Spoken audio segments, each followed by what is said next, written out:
स्थापित किए जाएंगे। लेकिन अब जब गुणे स्थापित हो चुके हैं तो यहाँ पर जो है वहाँ से जो है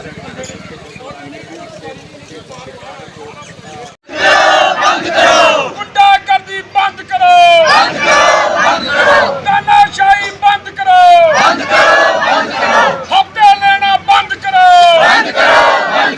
गुंडागर्दी बंद करो, तानाशाही बंद करो,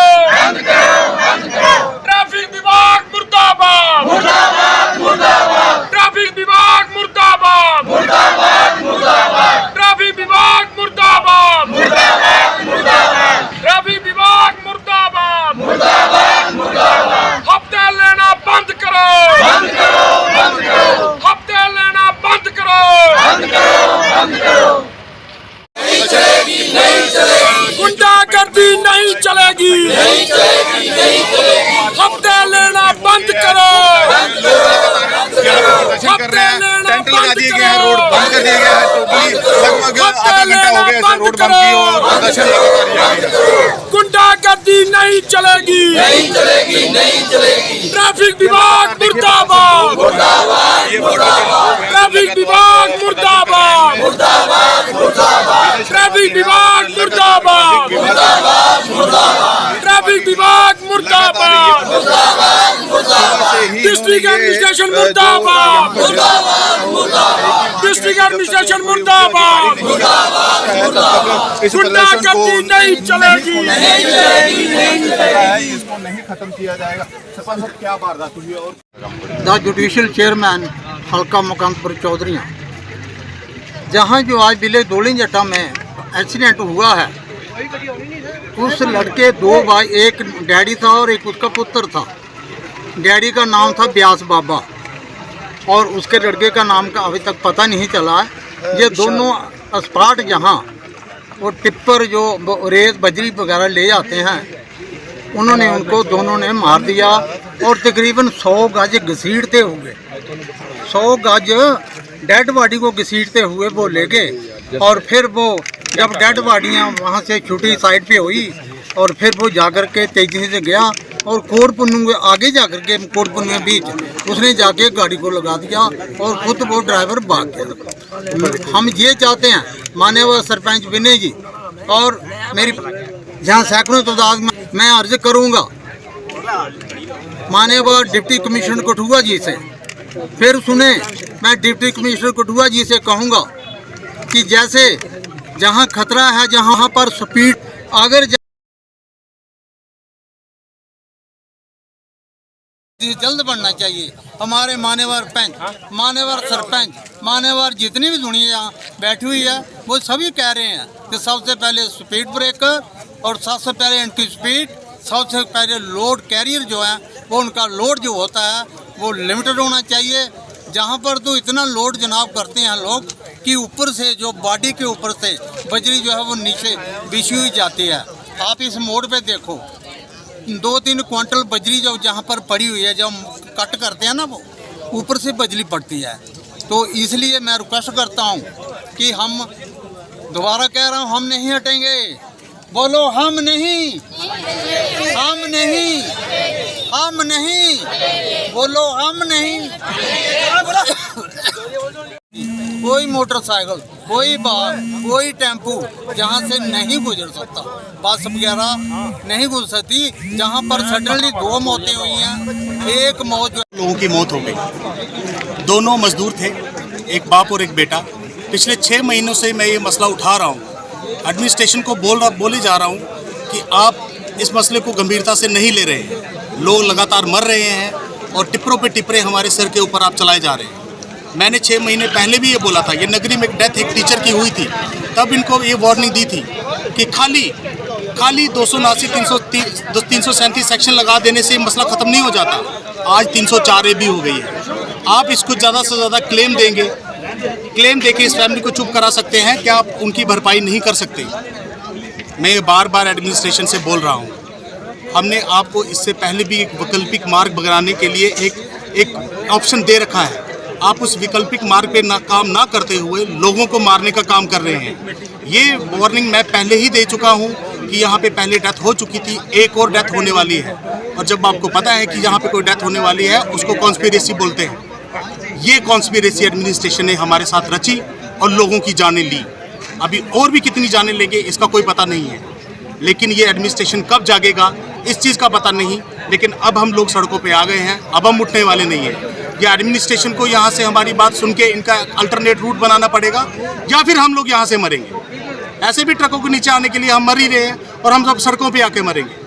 6 महीने से ये बात उनके कान में जूं की तरह नहीं रही है। क्या किस चीज़ का वेट कर रहे हैं आप? नगरी में 3 डेथें हो गई, यहाँ 2 हो गई, बाप बेटा आज अपनी जान खो के बैठ गए। आप क्या सोच रहे हैं कि अब और कितनी जाने लेंगे? ये लोगों को कीड़े मकोड़े समय रखा है क्या, या फिर मोटा पैसा ऊपर एडमिनिस्ट्रेशन तक जा रहा है जो कि इन बातों को नहीं गंभीरता से ले रहा? जब मैं डीसी साहब से मिला पहले, जब मैंने उनसे बात की इस बारे में, उन्होंने बोला कि हम स्टेप बाय स्टेप काम करेंगे। पहला उनका स्टेप था स्पीड ब्रेकर्स बनाना, जो कि कोट पुन्नू से लेकर नगरी तक स्पीड ब्रेकर बनाए गए, लेकिन सब के सब स्टैंडर्ड निकले। एक भी स्पीड ब्रेकर अभी तक नहीं टिका रहा है। मैं यहाँ भाई बंधुओं से पूछना चाहूंगा, एक भी स्पीड ब्रेकर सब खत्म हो गए हैं। 1 महीना तक नहीं चले वो स्पीड ब्रेकर। कैसे सब स्टैंडर्ड स्पीड ब्रेकर बनाएंगे? आप हमें बेवकूफ बना रहे हैं कि यहाँ स्पीड ब्रेकर बना के आप सोचते हैं कि मौतें नहीं होंगी, आज फिर मौत हो गई। इसका मतलब आपका पहला स्टेप फेल हो गया। दूसरा स्टेप जो हम आपको बता रहे हैं, नाइट और डे का नहीं है, रीरूटिंग। हम इनको बंद नहीं करना चाहते, ये अपना काम धंधा चलाना चाहते हैं, गवर्नमेंट से लाइसेंस लेकर आए हैं, काम करें, लेकिन रीरूट होकर जाएं। लोगों की यहाँ पे रिहायशी है, यहाँ से नहीं जा सकते। दरिया के किनारे रास्ता बनाकर सदकेचक से हाईवे पे निकल सकते हैं। ये बात मैं पहले भी कितनी बार बोल चुका हूँ। 6 महीने से मैंने ये बात बोली थी। मैं नगरी में नगर निकाय रिहायशी हूँ, कोई लीडर नहीं हूँ यहाँ का, वकील आदमी हूँ मैं, लेकिन वकालत के तौर पे मैं आपको ये चीज़ बता रहा हूँ। जब किसी का एक्सीडेंट होता है, सेक्शन 279, सेक्शन 337 और ज़्यादा से ज़्यादा सेक्शन 378 लग जाती है, 338 लग जाती है, जिसमें ग्रीवियस हर्ट हो जाता है, किसी की हड्डी वड्डी टूट जाती है। ठीक है, वो तो हो गया, लेकिन उसकी कंपनसेशन क्या करेंगे आप? पैसे से तोलेंगे? किसी की टांग टूट गई, किसी की जान चली गई, उसको पैसे से तोलेंगे? आज जो बाप बेटा यहाँ पे मर गए, उनका हर्जाना आप कैसे देंगे? इंश्योरेंस से क्लेम लेके दिखाएंगे क्या? आप बताइए, किसी से अगर इंश्योरेंस से क्लेम लेके किसी की जान का भरपाई कर सकते हैं आप? नहीं कर सकते। ये लोग 6 महीने से इन लोगों को बता रहा हूँ, यहाँ पे आप समझ नहीं रहे हैं इस बात को। अब मैं 6 महीने पहले ये बात क्लियरली बोली थी। एक मौत होने के बाद 2 टिप्परों ने वहां बहुत ही बुरी तरह से एक्सीडेंट किए, वहां पे किसी की जान नहीं गई, लेकिन तब मैंने बोला था कि 2 जाने जा चुकी हैं और जाने वाली हैं। जब किसी को पता हो कि इस रोड पे किसी की जान जाने वाली है और कोई स्टेप नहीं लेता, इसका मतलब आप षड्यंत्र रच रहे हैं हमारे खिलाफ कि यहाँ पे जान जाने वाली है और आप कोई स्टेप नहीं ले रहे। इसको कॉन्स्पिरेसी बोलते हैं। कॉन्स्पिरेसी आप हमारे खिलाफ हैच कर रहे हैं और हम चुप रहेंगे। कितनी देर चुप रहेंगे हम? जब हमने आपको रीरूट देने का मसला दे दिया, हम नहीं बोलते कि टिपर बंद करो, हम नहीं बोलते कि ये क्रशर बंद करो, करो काम भाई अपना। आपके पास इतने सोर्स, आप रीरूट करके यहाँ से निकल सकते हैं हाईवे पे, वहां से हाईवे पे जहां मर्जी जाए। ये छोटा रोड आपके लिए है ही नहीं। मोटर व्हीकल एक्ट को पढ़ के देखिए, इस छोटे रोड के लिए इस बड़ा टिपर चलने के लायक ही नहीं है। ये मैं बड़ी जिम्मेवारी के साथ अपना बयान दे रहा हूँ। इसमें कोई 2 राय नहीं है। इतना बच्चा इस ज़माने में कोई नहीं है जो समझता नहीं है कि इसमें मिलीभगत किसकी है। ये डंपर, टिप्पर, जितनी भी बड़ी गाड़ियाँ जो स्टोन क्रशर्स पे चलती हैं, इन गाड़ियों का डिपार्टमेंट्स के साथ मिलीभगत है। उनको पैसा जाता है, हफ्ते के हफ्ते जाते हैं उनको। ना उनके ऊपर कोई रोकथाम है, ना उनको कोई समझाने वाला है, ना उनके ऊपर कोई कार्रवाई करने वाला है।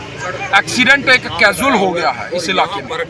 रोज कोई ना कोई लड़का मारा जाता है, उसको एक कैजुअली लिया जाता है कि मर गया तो मर गया, ये रोड है, इस रोड के ऊपर गाड़ियां चलेंगी और लोग मरेंगे, इसमें कोई 2 राय नहीं। लेकिन हम आपको ईमानदारी के साथ ये बयान दे रहे हैं। पिछले 5 साल में सरपंच रहा हूँ और 5 साल के अंदर लगभग ज़्यादा नहीं तो 10 से 20 बार ब्लॉक दिवस में इस मुद्दे को मैंने बड़ी ईमानदारी के साथ उठाया है कि डंपर और स्टोन क्रशर्स और डिपार्टमेंट्स की मिलीभगत के कारण लोगों की जानें जा रही हैं। लेकिन कुछ अधिकारी ऐसे आए जिन्होंने ईमानदारी के साथ काम भी किया, कुछ समय के लिए इनके ऊपर अंकुश भी लगाया। लेकिन आज की डेट में जो पिछले 1 साल से पुलिस का हाल है, ट्रैफिक विभाग का, दूसरे विभाग का, वो मैं कहता हूँ इतना गैर जिम्मेदाराना व्यवहार मैंने कभी पुलिस का नहीं देखा। लगभग 8 से 7 चौकियाँ पड़ती हैं सांबा तक, जो डिस्ट्रिक्ट कठुआ में है। वो रोड के किनारे हैं और उन चौकियों के सामने से डंपर ओवरलोड जाते हैं, जहां तक कि एक डंपर की जो कैपेसिटी है वो 6 सैकड़ा माल लेने की है और उसका जो एक्चुअल बिल कटा होता है स्टोन क्रशर से वो भी 6 सैकड़े का कटा होता है, लेकिन उस डंपर के ऊपर 9 सैकड़े माल जो है वो लिया जाता है। उनकी स्पीड लिमिट को कोई चेक नहीं करता है, उनकी ओवरलोडिंग को कोई चेक नहीं करता है। आप रोड पर देख सकते हैं इस वक्त इस रोड के ऊपर जो ये घर देख रहे हैं आप साइडों पे सड़कों के, ये शाम को सांस नहीं ले सकते हैं, इतनी धूल मिट्टी लोगों के घरों में जाती है। शाम को हमारे बच्चे रनिंग करते हैं, जो बच्चे भर्ती देखने के लिए रनिंग करते हैं, एक्सरसाइज करते हैं, वो रोड के ऊपर निकल नहीं सकते हैं। हमें ये डर लगता है कि पता नहीं कौन सी गाड़ी आएगी इनको मार के चले जाएगी। आज जिनकी डेथ हुई है उनके बारे में बताइए। वो 2 लड़के अभी उनकी बिल्कुल क्लियरली उनका एड्रेस जो है वो अभी कंफर्म नहीं हुआ है। वो दोनों लड़के नगरी के हैं, बत्ती मोड़ के, वहाँ के रहने वाले हैं। वो बेचारे अपने रोजमर्रा के काम से जा रहे थे, ओवर स्पीड डंपर आया वहाँ से, यहाँ उनको हिट करके, और देखिए सबसे बड़ी बात यह है कि हिट करने के बाद वो बंदा उससे डबल स्पीड में आगे वाले गांव से निकल के गया। अगर आगे वाले गांव में कोई 2 बच्चे 4 बच्चे सड़क किनारे को चल रहा होता मुझे लगता है उनको भी मार देता वो। तो इस तरीके से ये सिस्टम एक जो है वो चल रहा है। लेकिन अफसोस इस बात का भी है कि मीडिया भी हमारा जो है वो इसको थोड़ा सीरियसली नहीं ले रहा। अभी कल परसों मैंने एक देखा था, एक ग्रुप में डाला गया था कि पुलिस के सामने से बिना तरपाल के गाड़ियां जा रही हैं। तो मैं ईमानदारी के साथ कह रहा हूं, इतने बच्चे हम नहीं हैं, हम सब कुछ समझते हैं कहाँ किसकी क्या मिली भगत है। तो आपके माध्यम से ये कहना चाहते हैं, हो सकता है पुलिस के बड़े अधिकारियों को इसकी इन्फॉर्मेशन ना हो कि उनके नीचे क्या हो रहा है, तो हम आपके माध्यम से उनको बताना चाहते हैं, जरा गौर फरमाइए, देखिए नीचे आपके हो क्या रहा और इसके ऊपर कार्रवाई करें। अब आपकी मांग क्या है? हमारी पहली मांग आज की डेट में फुल एंड फाइनल मांग है। पुलिस जितना जोर लगाना लगा ले, एडमिनिस्ट्रेशन जितना जोर लगाना लगा ले, इनके सारे लूप होल्स मेरे पास हैं। मैं इनको जानता हूं ये कहां कहां क्या क्या गड़बड़ियां होती हैं, कहां कहां क्या क्या ये चलता है। आपको ईमानदारी के साथ कह रहा हूं, डंपर दिन को नहीं चलता, सीधी सी बात है। रात को 9 बजे के बाद डंपर चलाएं, सुबह 5 बजे से पहले जितने डंपर चलाने हैं चला लें, लेकिन दिन को हम डंपर नहीं चलने देंगे। ये चाहे जितना बल प्रयोग करना है बल प्रयोग कर लें, जो करना है कर लें। अगर हमारे साथ ये होशियारियां करेंगे हम इनके साथ डबल होशियारी करके दिखाएंगे। धन्यवाद।